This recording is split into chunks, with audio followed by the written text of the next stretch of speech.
Dewan juri yang terhormat, saat ini seni adalah hal yang banyak dimiliki atau diminati masyarakat Indonesia, terkhusus seni musik, tari, dan lain sebagainya. Secara arti, seni berarti sesuatu yang bersifat indah dan juga dapat dinikmati yang dapat menggerakkan jiwa perasaan manusia. Setiap orang tentunya terlahir untuk memiliki sebuah seni. Namun, tidak semua orang mampu membawa seni menjadi prioritas hidup mereka. Karena pada dasarnya, finansiallah yang mempengaruhi hal tersebut. Sekitar 50% masyarakat Indonesia berada pada kelas menengah dan bawah. Dan kelas atas sangat minim di Indonesia, sehingga seni tidak diharuskan dimaksimalkan orang tua ke anaknya. Karakteristik terkait musik ini adalah yang pertama, pada bidang seni. Saat ini, bidang seni bersifat temporal atau tidak bertahan lama. Seni bersifat temporal pada dasarnya, semua itu berawal dari mengikuti tren. Kita bisa melihat seperti saat ini BTS yang memiliki jumlah jam terbang banyak, namun berbeda dengan penyanyi-penyanyi yang masih merintis karirnya. Hal itu merupakan menjadi sebuah dasar perbedaan di mana yang memiliki job yang banyak dan juga penyanyi yang masih merintis karirnya. Hal itu merupakan sebuah penyimpangan di mana penyanyi yang masih merintis itu memerlukan jam terbang yang banyak sehingga orang dapat mengenal dia lebih luas. Kemudian, kedua adalah lingkungan kerja. Terkadang tidak semua orang memiliki biaya hidup yang berkecukupan.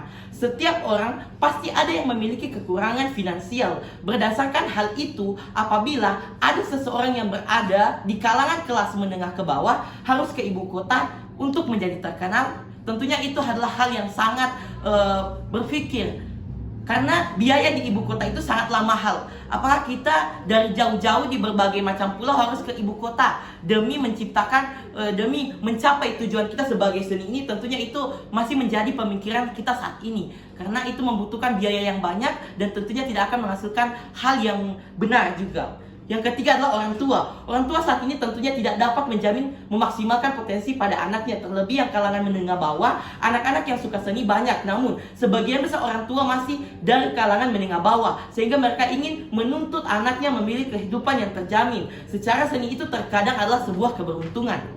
Dewan juri yang terhormat bisa melihat contoh seperti band era 2010, Wali, Masif, dan lain sebagainya. Pada saat itu mereka masih terkenalnya. Namun akibat perkembangan zaman dan makin terkenalnya genre lagu membuat persaingan di kalangan peseni itu sulit. Maka dari itu, sebagai tim oposisi, orang tua tidak perlu memaksimalkan pada seni karena mengingat seni itu mahal. Potensi anaknya membuat seni dinikmati tentunya harus memiliki penunjang seperti potensi alat musik dan lain sebagainya.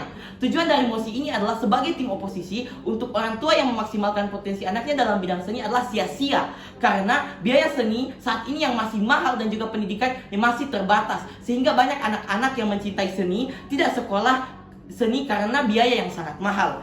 Oke, baiklah Dewan juri yang terhormat, sebelum masuk pada argumentasi saya akan memberikan sedikit bidasan terkait argumentasi yang disampaikan oleh tim pemerintah. Yang pertama adalah argumentasi pemerintah terhadap prinsip moral.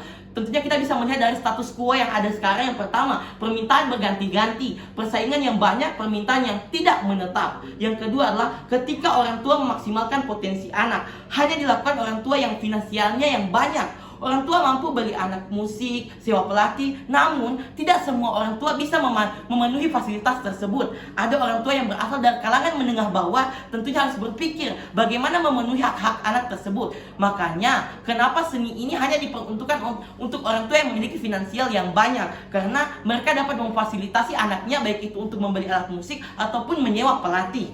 Yang ketiga, argumentasi pemerintah bahwa bakat ini ketika dikembangkan akan memberikan kemajuan bagi anak. Yang pertama adalah kenyamanan akan berubah ketika dewasa. Tentunya pemikiran ketika anak berusia SD itu tentunya mereka masih menikmati bahwa musik itu adalah hobi mereka. Namun ketika mereka sudah beranjak SMP SMA, tentunya itu adalah sebuah masa peralihan di mana mereka mencari jati diri mereka. Maka dari itu kenapa seni itu bisa berubah ketika pada anak yang beranjak ke masa fase pencarian jati diri. Karena mereka pasti akan berpikir apakah seni ini dapat diperuntukkan kehidupan mereka kemudian. Nah, itu adalah menjadi salah satu bahan pertanyaan saat ini. Kemudian adalah bagaimana kami memiliki alternatif. Kami memberikan kesempatan pada seni dan tidak memfokuskan hanya sebatas hobi dan minat. Jadi, kami sebagai tim oposisi memberikan alternatif bahwa seni itu hanya diperuntukkan untuk hobi dan minat saja, bukan diperuntukkan untuk biaya finansial, karena itu adalah hal yang sia-sia. Karena mengingat saat ini persaingan yang sangat ketat membuat seni itu tidak difokuskan dan tidak diharuskan. Kemudian keempat, bagaimana hubungan anak dan orang tua akan terjalin dengan baik, akan tetapi seiring waktu berjalan bahwa apa yang dibimbing orang tua itu benar, menjadi harmonis. Dewan Juri yang terhormat, masuk pada argumentasi saya yang pertama adalah prinsip moral. Karakteristik orang tua yang mendidik terkadang memberikan harapan kepada anaknya bagaimana nantinya berkecukupan. Apabila seni ini dimaksimalkan potensinya, maka kita tidak dapat memprediksi bagaimana nantinya, mengingat semua orang tua bisa memfasilitasi sehingga orang tua tidak sepenuhnya mendukung potensi anaknya. Salah satu adalah patokan mayoritas penduduk Indonesia yang masih berkelas menengah bawah.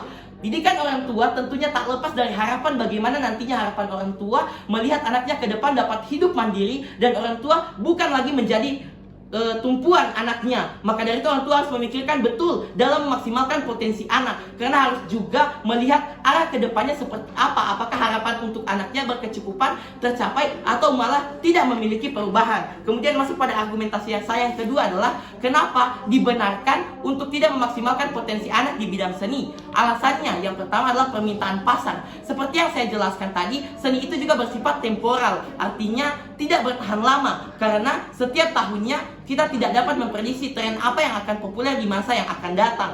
Temporal di sini juga berarti setiap orang yang mendalami seni, penghasilannya tentunya tidak menetap. Tentunya hal ini sangat berdampak bagi kehidupan di masa yang akan datang, apakah tercukupi atau tidak. Mengingat kita tidak dapat memprediksi pendapatan yang tidak menetap pada seni. Contoh seperti Maudy Ayunda, walaupun orang tua dia sangat mengapresiasi bakat seni anaknya, namun orang tua Maudy Ayunda tidak menjadikan target bahwa seni itu dapat memenuhi kehidupannya. Makanya Maudy Ayunda memiliki bisnis sampingan yang lebih terjamin masa depannya dan kecukupan kebutuhannya. Dan yang kedua adalah prinsip kebahagiaan sesuai umur itu berbeda. Jadi perubahan stigma saat kecil mungkin dengan itu SMP, SD, SMA itu memiliki stigma perubahan ke pemikiran yang berbeda-beda. Maka dari itu kesimpulan yang dapat saya simpulkan adalah setiap orang tua tidak perlu memaksimalkan potensi anak di bidang seni, karena mengingat seni itu hanya dapat diprioritaskan apabila kita dapat berada di lingkungan yang mapan kelas atas. Terima kasih.